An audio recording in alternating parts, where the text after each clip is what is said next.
ચૈત્ર નવરાત્રિ એટલે શું થાય? આ નવરાત્રિ ચૈત્ર માસમાં જ કેમ આવે છે?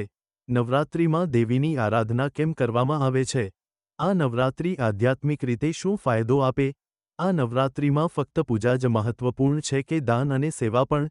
ચૈત્ર નવરાત્રિ એ દૈવી શક્તિનો પ્રાગટ્ય સમય છે, જ્યાં કુદરત અને ચેતનામાં નવી ઊર્જાનો પ્રવાહ શરૂ થાય છે. આ નવરાત્રિ ફક્ત ઉત્સવ કે પૂજાપાઠ માટે નથી, પણ આત્મસાધના અને શક્તિના ઉદ્ભવ માટેનું પાવન અવસર છે. કારણ કે ચૈત્ર માસ એ બ્રહ્માંડમાં એક નવજીવન લાવનાર સમય છે. આ સમય કુદરત સંપૂર્ણ રૂપે પૃથ્વી પર નવી ઊર્જાનું સંચાર કરે છે. શાસ્ત્રોમાં કહેવામાં આવ્યું છે કે બ્રહ્માજીએ સૃષ્ટિનું સર્જન ચૈત્ર માસમાં કર્યું હતું, એટલે આ સમય સર્જનશક્તિનું પ્રતીક છે. માતા શક્તિ એ સમગ્ર બ્રહ્માંડની સંચાલક છે. પ્રકૃતિમાં સૃષ્ટિ, સ્થિતિ અને લય આ ત્રણેય કાર્ય માતા શક્તિના તત્વથી થાય છે.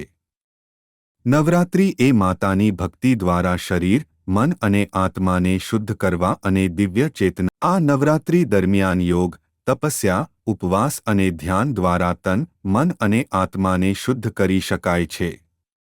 આ સમયે કરેલી સાધના એ જિંદગીમાં શાંત ચિત્ત, મજબૂત મનોબળ અને શ્રેષ્ઠ ઊર્જા આપે છે.